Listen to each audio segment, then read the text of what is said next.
Questions to the Prime Minister. Simon Hoare. Number one, sir. Minister. Thank you, Mr. Speaker. Mr. Speaker, I'm sure the whole House will wish to join me in offering our best wishes to His Royal Highness Prince Harry and Meghan Markle on their wedding this Saturday, and the very best for their future lives together. And, Mr. Speaker, it is also Mental Health Awareness Week, and I think it is fitting that we mark Prince Harry's tireless work to raise awareness of the ongoing challenges faced by service personnel making the transition to civilian life, including support for their mental health.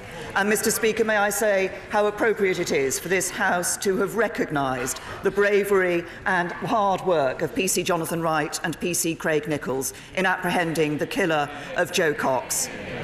When Joe Cox was killed, this House lost one of its best. Mr. Speaker, this morning I had meetings with ministerial colleagues and others. In addition to my duties in this House, I shall have further such meetings later today.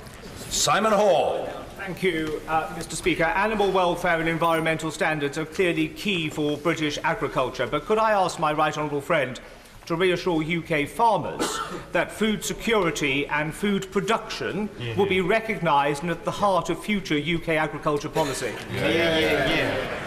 Can I say to my honourable friend that he does raise an important point. He's absolutely right to do so. As he will know, as we leave the European Union, we will have the opportunity to deliver a farming policy which works for the whole industry, and that's why we're asking for the views of everyone involved with an interest to develop a policy that reflects the reality of life for food producers and farmers, the opportunity to improve our farmed environment, and the issues my honourable friend raises. And our food has a great reputation, a very high reputation for the quality that's been built on high animal welfare standards, on strong environmental protections, and on the dedication of farmers and growers right across this country.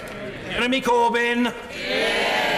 Thank you very much, Mr. Speaker, and thank you for welcoming PC Wright and PC Nichols to this chamber today. They did great work, as indeed police officers do all over the country, and it's right that you should recognise them on behalf of all of us. It is Mental Health Awareness Week this week, Mr. Speaker, and I join the Prime Minister in wishing Harry and Meghan all the best, and thank Harry for the work that he's done in highlighting the need to challenge the stigma surrounding mental health and the ability of all of us to talk about mental health to ensure that people don't suffer in silence on their own, particularly young people who are often so grievously affected by this. Mr. Speaker, when the Prime Minister wrote at the weekend that she wanted as little friction as possible, was she talking about EU trade or the next Cabinet meeting?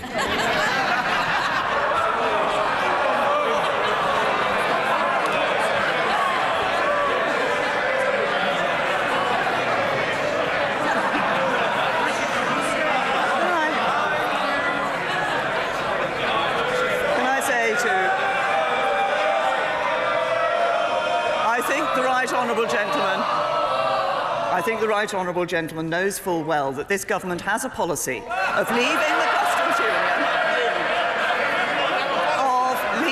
the customs union, and of ensuring that as we do so, we have as frictionless trade as possible with the EU, that we have a solution which ensures we have no hard border between Northern Ireland and Ireland, and also that we have an independent trade policy. But if he's talking about friction, perhaps he could reflect on the fact that this month the Shadow Health Minister in the Lords voted for a second referendum, that at the weekend the Shadow Brexit Secretary refused to rule out a second referendum, and on Monday the Shadow International Development Minister tweeted in favour of a second referendum. So perhaps when he stands up he could put the minds of the British people in this House at rest and rule out a second referendum. Jeremy Corbyn. Mr. Speaker, the divisions in the Cabinet mean there's been no progress in negotiations for 5 months.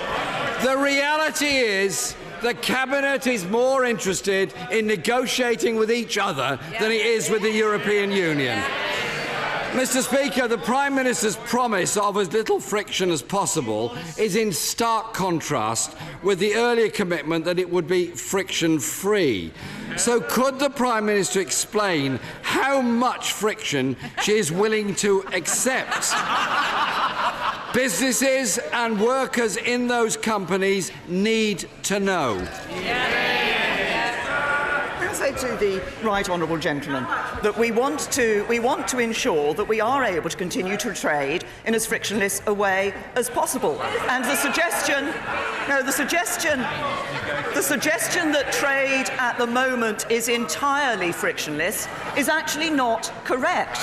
But we have set three very simple objectives for a future customs union.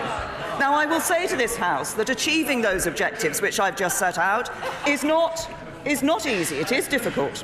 There will be some who will say, actually, forget about an independent trade policy. That is not the position of this government. There may be some who say, don't worry about the Northern Irish border. That is not the position of this government. It is absolutely right that we are aiming to achieve those three objectives. And when he talks about progress, we'll be publishing a white paper in a few weeks which will show how much progress we are making on these issues. Well, Mr. Speaker, they're no nearer to agreeing a white paper than they are on the strategy for going forward. I would remind the Prime Minister that the UK is the slowest of all major economies and slower than the Eurozone in growth as a whole. The uncertainty and recklessness of government is putting jobs and investment at risk. Last week, Airbus confirmed their space contract will move abroad post-Brexit. And the company has gone on to say it's considering its overall position in the UK because of the government's complete lack of clarity. How many other businesses have warned the Prime Minister that they too are considering their future in this country? The right honourable gentleman talks about preparations in the negotiations and the white paper. Let's just remember what his position was. His position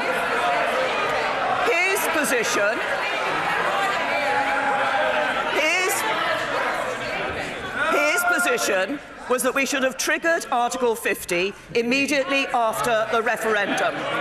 With no work having been done in preparation for the negotiations, he wouldn't even have had a white page, let alone a white paper, to base his negotiations on. And what would that have led to? What Labour do every time in government? They'd have sold Britain out.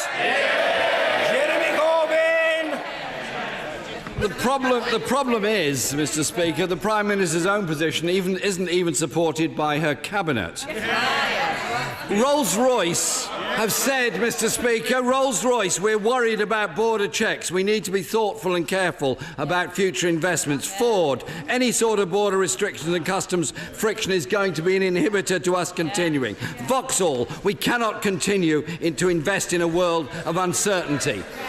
Mr. Speaker, businesses are understandably frustrated by this government.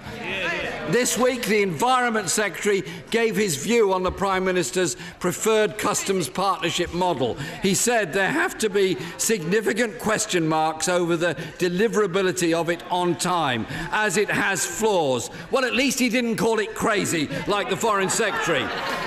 But, Mr. Speaker, if the Prime Minister cannot even convince her own cabinet of her strategy, what chance does she have of convincing 27 other European countries? I say to the right honourable gentleman that he has taken this view of our position in negotiations before. Before December, he said we wouldn't get a joint report, and we did. Before March, he said we wouldn't get an implementation period, and we did. And we continue to negotiate. But if he's asking about what British businesses are doing, I'll tell him what British businesses are doing. They're creating more jobs in this country. So we now have record levels of employment in this country. What did we see under Labour? 500,000 more people unemployed, because Labour governments always leave office with more people out of work than when they went in. Jeremy Corbyn! Can I congratulate the Prime Minister on record numbers of zero-hours contracts, record numbers of people in in-work poverty, and a record of wages lower today than they were 10 years ago. And can I also congratulate the Prime Minister on formally dividing her cabinet into rival camps, as if it needed doing, to look at two different models. And as a process, Mr. Speaker, of parliamentary scrutiny, I hope both subcommittees will be reporting directly to this House so we can all make up our minds on the rival factions in our own cabinet. Mr. Speaker, whilst her government dithers, the Dutch government has now begun training the first batch of extra customs officials to deal with the reintroduction of customs checks for British goods at Dutch borders. In October, the Prime Minister's official spokesperson said HMRC were... Order! The right honourable gentleman will complete his question more quickly if members don't shout for order! Order! Mr Clark, I don't require your assistance. You're an amiable enough fellow, but no assistance by the chair from you is required. I want to accommodate backbenchers, and I will do so today, as I always do. I'm concerned about people who want to ask questions. If people don't want to ask questions, shush and listen. And if you do want to ask questions, you'd certainly better keep stum. Jeremy Corbyn. Thank you, Mr. Speaker. It's a very straightforward question. How many HMRC additional staff have been recruited in order to deal with Brexit? Prime Minister. To the right honourable gentleman, as he knows, we are indeed making preparations for all contingencies. The Chancellor of the Exchequer has announced money which has been allocated to departments to make those necessary preparations. But can I just correct him on what he said at the beginning of his question? Because at the beginning of his question, he referred to 0 hours contracts. In fact, if we look at the increase in employment, almost 2/3 of the rise in employment in the last year has been from full-time work. Over 3/4 of the growth in employment since 2010 has been in full-time work, and around 70% of the rise in employment since 2010 has come from high-skilled work. So perhaps when he stands up, he will welcome the jobs that have been created under this government. Mr. Speaker, the question I asked the Prime Minister was how many more HMRC officials have been recruited. She hasn't answered it. Can I help her to say that the claims that they're recruiting more won't even make up for the cuts made in the last 8 years? It seems that the Dutch government is more prepared for dealing with Brexit than the British government is. Mr. Speaker, we've had 23 months since the referendum. We have just 10 months to complete negotiations, and the government is in complete disarray. On both sides of the negotiations, the reality is dawning that deadlines are at risk of not being met. More and more jobs are at risk as more and more businesses openly consider the options of relocating their jobs elsewhere. The government is so busy negotiating with itself, it cannot negotiate with anybody else. Mr. Speaker, if the Prime Minister cannot negotiate a good deal for Britain, why doesn't she step aside and let Labour negotiate a comprehensive new customs union and living standards backed by trade unions and business in this country? Step aside and make way for those who will. What a catastrophe that has been. Mr. Speaker, what we have seen under this government is more jobs being created, more high-paid jobs being created. We have seen us delivering on our December joint report on Brexit and on a March report with the implementation period. But let's actually look to see what we would see from the Labour Party, because from Labour you simply cannot trust a word that they say. They said they'd strike new trade deals. But what do they want? They want to be in a customs union that ensures they could not strike new trade deals. Promise broken. They said that they would scrap student debt, yet after the election they went back on that. Promise broken. They said they would tackle anti-Semitism. Promise broken. It is only the Conservative Party that can be trusted by the British people to deliver a Brexit that is in the interests of British people, to deliver opportunity for all and a Britain that is fit for the future. Great Tracy! Thank you, Mr. Speaker.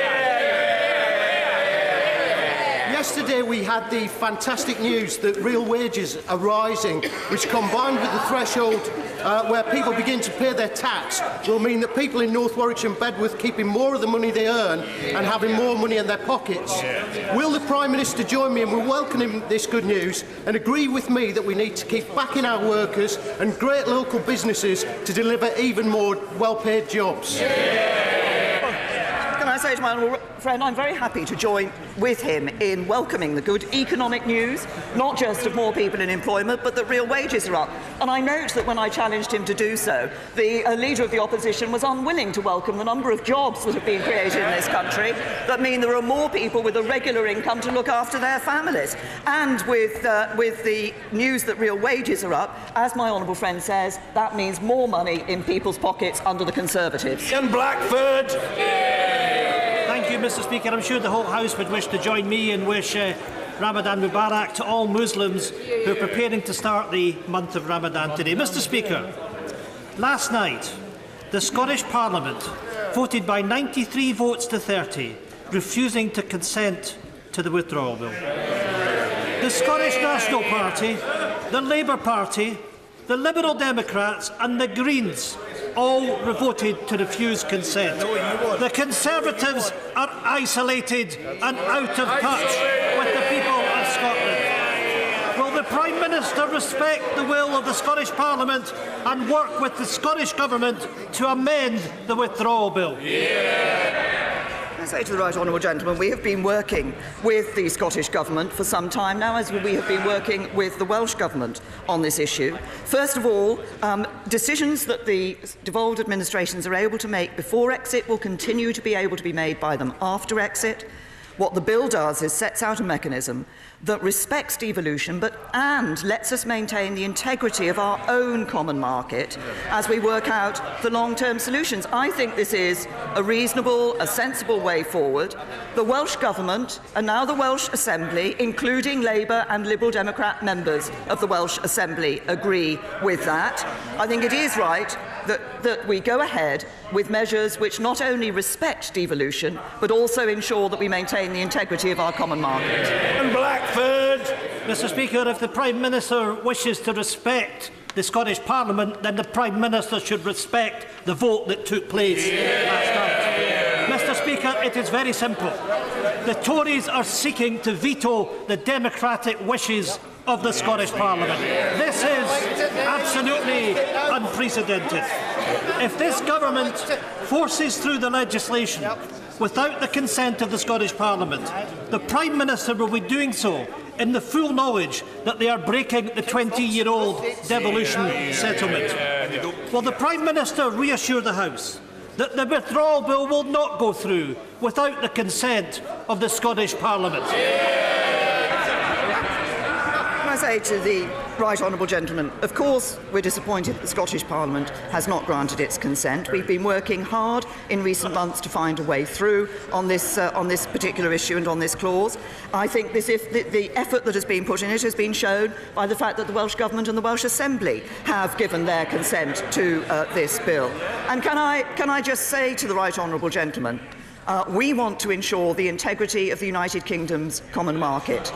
And he might wish to recall the fact, when he talks about the democratic will, that it was the democratic will of the Scottish people to remain in the United Kingdom. Mrs. Anne-Marie Trevelyan. Thank you, Mr. Speaker. The 12 in-bed provision provision at Rothbury Community Hospital in my constituency was removed without adequate consultation back in September 2016. The Save Rothbury Hospital campaign and I have worked closely together to get transparency on that decision and to return the in-bed provision for our vast and sparsely populated Coquet Valley. Does the Prime Minister agree with me that the NHS should be investing in community hospitals which can provide that low-level nursing for convalescence and palliative care for my constituents? And will she support our campaign to get it back? Well, can I say to my honourable friend, she's absolutely right to be raising this issue on behalf of her constituents in the way that she has. I understand this issue is being considered currently by the Independent Reconfiguration Panel, who will then advise my right honourable friend, the Health Secretary. As the issue is under an independent review at the moment, I'm sure she will recognise that I won't go into further detail on the specific, but on the general point, I do wholeheartedly agree with her. Community hospitals are a vital part of the range of services that we want to see in our NHS. Jenny Chapman. Mr. Speaker, why is it that over half of young people referred for specialist mental health treatment by their GP are not receiving care? The honourable lady will know that we have been doing much to improve the facilities of treatment for those people with mental health problems. We are putting more money, we're putting record levels of money into mental health. We're also making a number of changes, for example, increasing training teachers and other members of staff in schools to better identify mental health problems among young people and to ensure that those can be properly dealt with. Is for us to do? Yes, there is, because for too many years in this country, government after government did not treat mental health problems in the way that they should have done. We have recognised earlier the need to raise awareness of mental health issues, and what this government is doing is putting more money, more facilities in to ensure that those with mental health problems are properly treated and given the treatment that they deserve. Through. Thank you, Mr. Speaker. Labour Police and Crime Commissioner is advertising for 2 new members of staff at a combined cost of over £90,000, whilst also increasing his council tax precept. Given that this will take the Commissioner's office up to 19 staff, excluding both the Commissioner and his deputy, which is actually more than the number of police officers in Erewash, does my right honourable friend agree that Labour are again prioritising jobs for the boys over brave boots on the ground? Well, I absolutely agree with my honourable friend, and as she will know, we have protected police funding since 2015. For 2018-19, including council tax, there'll be an additional £460 million investment available to policing. And we've been able to do that because of the balanced approach we've taken to our economy. But as she points out, it's police and crime commissioners that are locally accountable for the decisions that they make. And my honourable friend is absolutely right to raise this issue and the decisions made by her local police and crime commissioner on behalf of her constituents. Kinnock. Mr. Speaker, figures released by the OECD on the 27th of April show that inward investment into the UK in 2017 slumped by 90% in comparison with 2016, which is one of the largest one-year drops in foreign direct investment in any country ever recorded.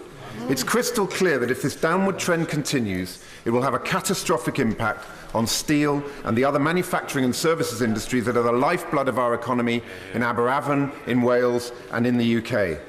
In order to reverse the profound market uncertainty that has caused FDI to plummet in this way, will the Prime Minister now confirm that she's prepared to keep an open mind on our country rejoining EFTA and remaining in the EEA? And will she also recognise the fact there's a strong and cross-party consensus for an I'm sorry, but members really do need... I mean, it's an extremely important question, but members really do need to be sensitive to the fact that lots of other people are wanting to ask questions. The Prime Minister. Finished. Thank you, Mr. Speaker. Can I just say to the honourable gentleman that if he looks at what we have seen in the past few months, we have seen company after company announcing investment in this country which is leading to more jobs in this country. Yes, as we look ahead to leaving the European Union, we do need to ensure that our customs arrangements will meet those 3 tests that I set out earlier: an independent trade policy enabling us to do trade deals around the world, as frictionless as possible a border with the EU, and to ensure no hard border between Northern Ireland and Ireland. That's exactly what the government is working to produce. Thank you, Mr. Speaker. As we approach the first anniversary of the Grenfell Tower tragedy, I'm sure the thoughts of the whole House are with the victims and their families. Very sadly, far too few of the survivors have actually got a permanent home to call their own. In advance of Judith Hackett's long-promised review of building regulations, can my right honourable friend update the House on the work that the government has done to ensure that buildings across the UK are safe of similar design to Grenfell Tower, so we don't have a repetition of that terrible tragedy? Well, can I say to my honourable friend that our thoughts, as we approach the anniversary of the appalling tragedy that was the Grenfell Tower fire, our thoughts are with the victims and survivors and all those affected by that tragedy. He refers to rehousing. There are 210 households in total in need of a new home, and I understand that 201 households have accepted an offer of either temporary or permanent accommodation. But on the issue of the safety of buildings, the Fire and Rescue Services have visited over 1,250 high-rise buildings, and immediate action has been taken to ensure the safety of every resident. Councils and housing associations must remove dangerous cladding quickly, but paying for these works must not undermine their ability to do important maintenance and repair work. And I've worked closely with my right honourable friends, the Chancellor and the Housing Secretary, and I can today confirm that the Government will fully fund the removal and replacement of dangerous cladding by councils and housing associations, estimated at £400 million, and the Housing Secretary will set out further details later this week. Rendra Sharma. Thank you, Mr. Speaker. I too wish to join honourable members in paying tribute to Tessa, an amazing woman, politician and a friend. Some remember the Olympic Games as Tessa's crowning achievement, but those of us closest to her know that was not what she was most proud of. In the week, the government can find £50 million for grammar schools. Can the Prime Minister commit to finding for Tessa's proudest achievement as a true memorial? Sure start. Can I say to the honourable gentleman that we all recognise the significant contribution that the late Baroness Jowell played, both her various roles that she undertook in government and the various issues that she championed. As remains Sure Start centres remain a key part of delivering the best start in life for every child. But we've also built on that legacy by introducing 15 hours of free childcare for disadvantaged 2-year-olds and 30 hours of free childcare for 3- and 4-year-olds. And just as importantly, we're focusing on quality, with 94% of early years providers now rated good or outstanding. The result is a record number of children being ready for school. We will continue to work to ensure that every child gets the best start in life. Order. In warmly welcoming him back to his place, I call Mr. Owen Patterson. Thank you, Mr. Speaker. I would like to register my heartfelt thanks to all the staff at the Midland Centre for Spinal Injuries at the Robert Jones and Agnes Hunt Hospital in my constituency. Without their extraordinary skill, professionalism and simple human kindness, I would not be here today. Mr. Speaker, the House of Commons Library confirms estimates that 63% of the members of this House represent constituency that voted leave. Does the Prime Minister agree with me that should those members not support her by voting for her programme of taking back control by leaving the single market, the customs union, any customs union, and the remit of the ECJ, they will be denying the democratic vote of their constituents and do lasting damage to our democracy. Can I say, first of all, to my right honourable friend that I'm happy to join him in commending the work of all at the Midland Centre for Spinal Injuries, and we're very pleased to see my right honourable friend back in his place here in this chamber. Can I also say to him that he is absolutely right. What this government is doing is delivering on the vote of the British people, which was to leave the European Union. And as we do that, we will ensure that we get the best Brexit deal for the United Kingdom. And it is important, and I consider it to be a matter of the integrity of politicians, that having given the choice to the British people, we should then deliver for them on that choice. Pierce. This afternoon, 1,000 handwritten letters will arrive at Downing Street asking the Prime Minister to personally intervene in the stalemate between NHS England and the drug company Vertex to get cystic fibrosis drug, or can be, issued to patients in the UK without delay. One of those letters is from Louis, who is 7. He says, "Please, Mrs May, can you give Orkambi to me so I will feel better and won't have to spend so much time in hospital?" What's the Prime Minister's response? Will she? I say to the Honourable Lady that she is raising a very, very important issue, and obviously cystic fibrosis is a terrible life-limiting condition. It's absolutely right that patients should have access to cost-effective, innovative medicines and technologies. I know this is an issue that has been taken up by members across this House, as she knows that there is, as she's referred to, there is ongoing dialogue between NHS England and Vertex. I'm keen to see a speedy resolution to those negotiations. I understand a number of members have asked to see me about this issue, and I'm happy to do that. Giles Watling. Thank you, Mr. Speaker. The freedom of the press was upheld in a series of votes in this place last week. Does my right honourable friend agree with me that it's still important to hold newspapers' feet to the fire on standards?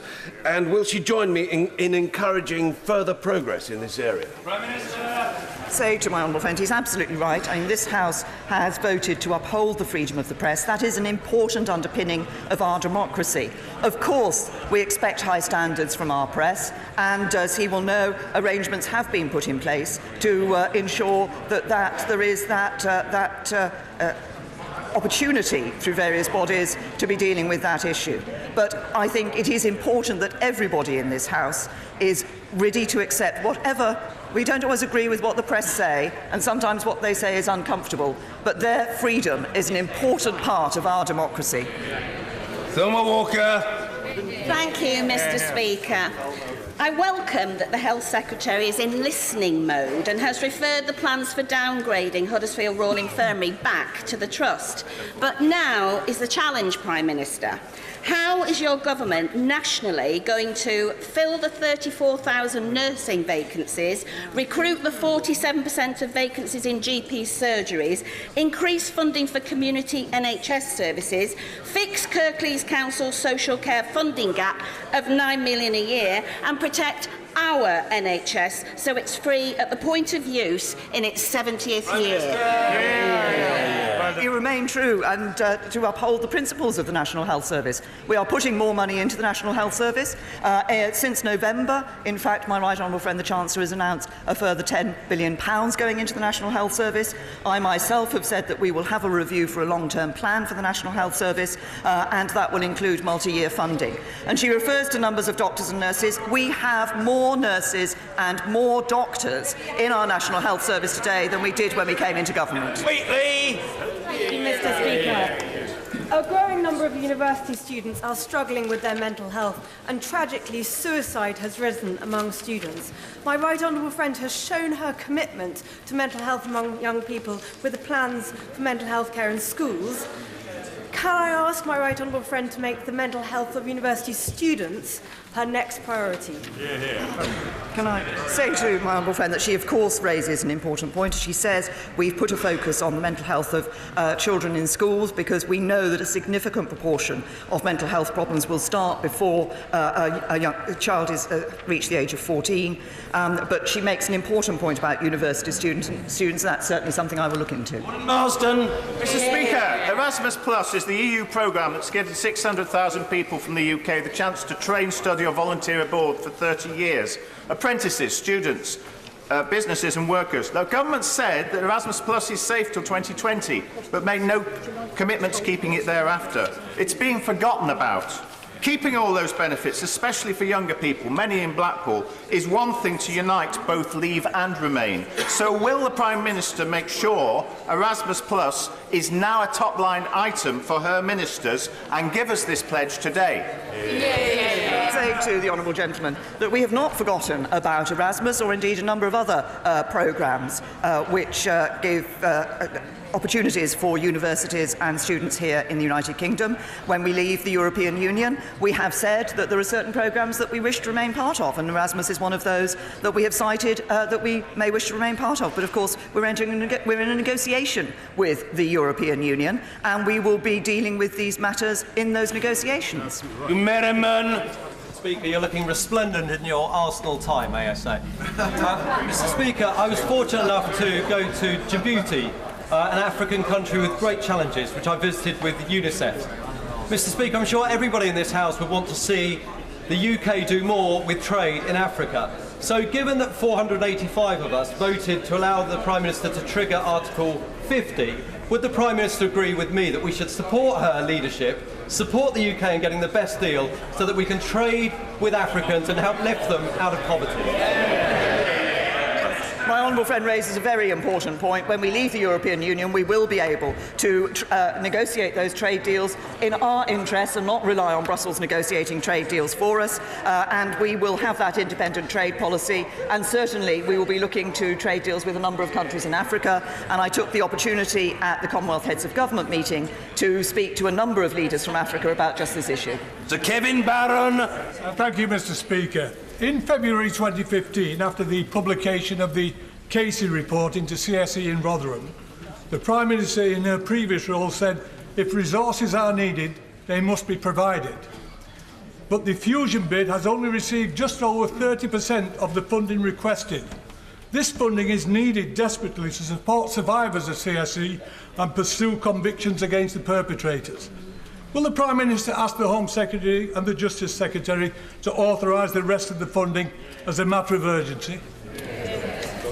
The honourable gentleman that obviously we were all appalled at the revelations of what had happened in terms of child sexual exploitation in Rotherham, and sadly what has happened in other parts of the country as well.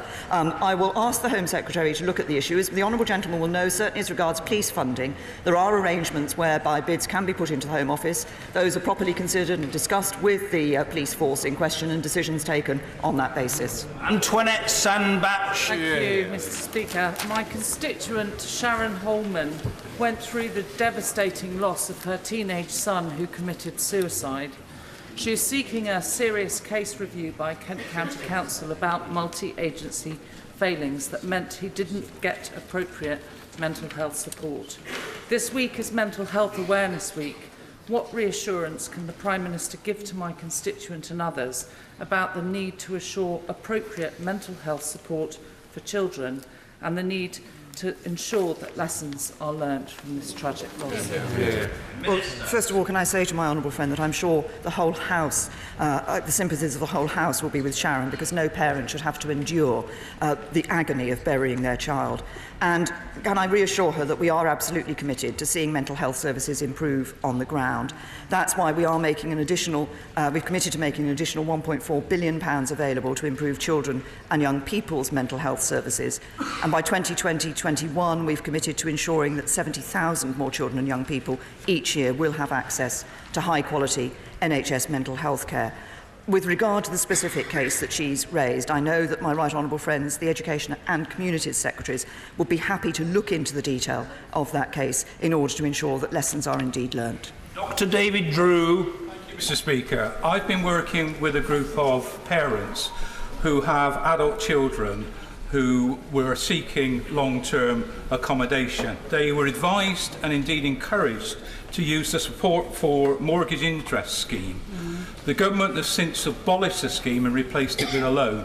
This has caused a great deal of hurt, concern and, dare I say, confusion. MENCAP have asked for these group of adult children to be exempted from the changes. Would she meet with me and MENCAP and a small representative group of parents to see how we can put right the hurt that has been caused and make sure that these people have the proper accommodation available? Can I say to the honourable gentleman that I will look into the issue, specific issue that he has raised, and I will ensure that the appropriate Secretary of State meets with him and discusses this issue with him. Alex Shelbrooke. Thank you, Mr. Speaker. Russian military naval activity is at its highest in the North Atlantic since the 1980s. Could I ask my right honourable friend to update the House on funding of the Royal Navy under this government?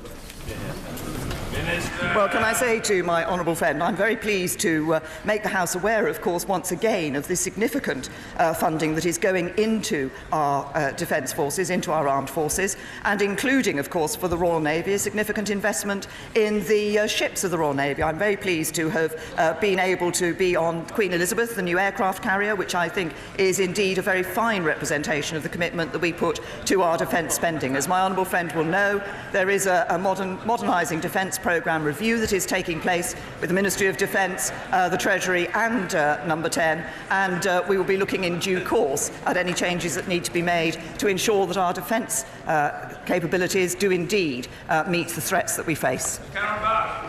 We must continue to have the closest possible relationship with the single market if we are to avoid taking a major hit on our economy, but time is rapidly running out to negotiate a bespoke new deal.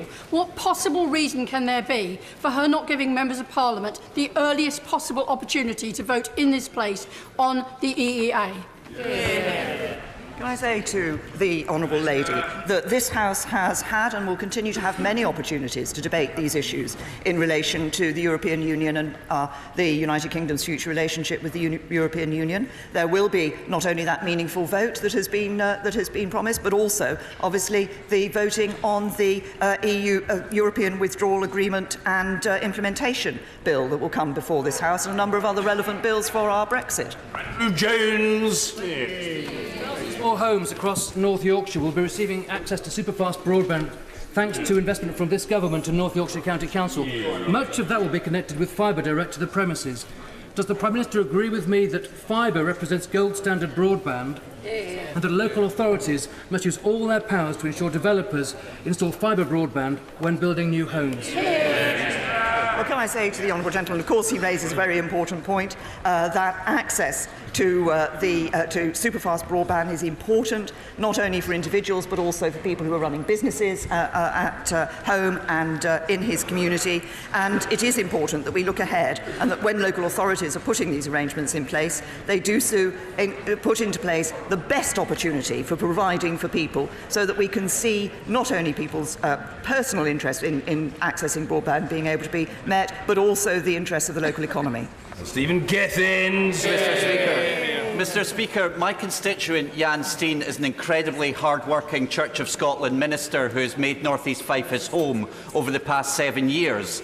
He's been denied leave to remain because he was temporarily serving the Scots Kirk in Paris. Will the Prime Minister meet with me and the Church of Scotland to discuss this issue? I can say to the honourable gentleman, I'm sure the Home Secretary will look carefully at the case and be in touch with the gentleman. Ross Thompson. Thank you very much, Mr Speaker. Does my right honourable friend share my disappointment and regret that we did not secure an LCM in the Scottish Parliament, and share my concern that Scottish Labour and Scottish Liberal Democrats have become the midwives of the SNP's crusade to tear apart the Union, leaving only the Scottish Conservatives as the party in Scotland that want to get on and make a success of Brexit?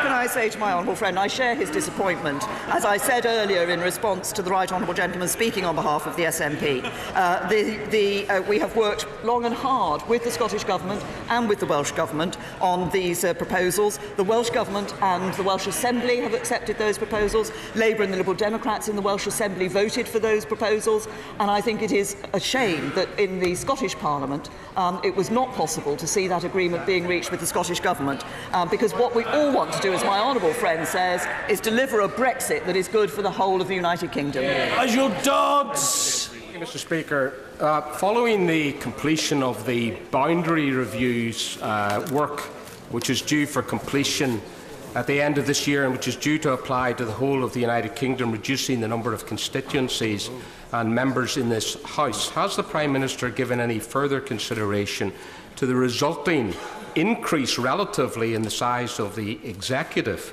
in this place? And can I urge her not to apply the policy which is currently being applied to Northern Ireland, which is not to have any ministers at all, refuse to appoint any and allow civil servants to run the place. I say to the right honourable gentleman that obviously we will look at the consequences of the proposals that are being put forward in terms of the number of elected members of Parliament in this House. I wish to see ministers in Northern Ireland able to take decisions for Northern Ireland. That depends on us being able to get agreement among the parties, as the right honourable gentleman knows, for reinstating the Northern Ireland Executive and allowing the Northern Ireland Assembly to play its full part in the affairs of Northern Ireland. We will continue to work with all parties because I believe that it is in the best interest of the people of Northern Ireland to see that devolved executive reinstated. During this year of all years, millions of people will wish to remember the sacrifices of our servicemen and women in conflicts around the world. But in my constituency, Hillmorton branch of Royal British Legion tell me there's a danger that their annual parade won't take place because of challenges in arranging road closures. I wonder if the Prime Minister would meet with me to see how this situation and perhaps others across the country might be resolved. Well said. I say to my honourable friend that we absolutely agree that it is right that we commemorate the contribution that British and Commonwealth military and civilian servicemen and women involved in the two world wars and later conflicts have made. And as I understand it, DCMS coordinates the event in London, but of course the Secretary of State for Transport perhaps will need to meet with my honourable friend and discuss this matter with him, although I suspect it also involves local authorities and the police in his area. But I would encourage those discussions to take place. We do not want to see any of these commemorative events not taking place because of the lack of arrangements being put in place for them.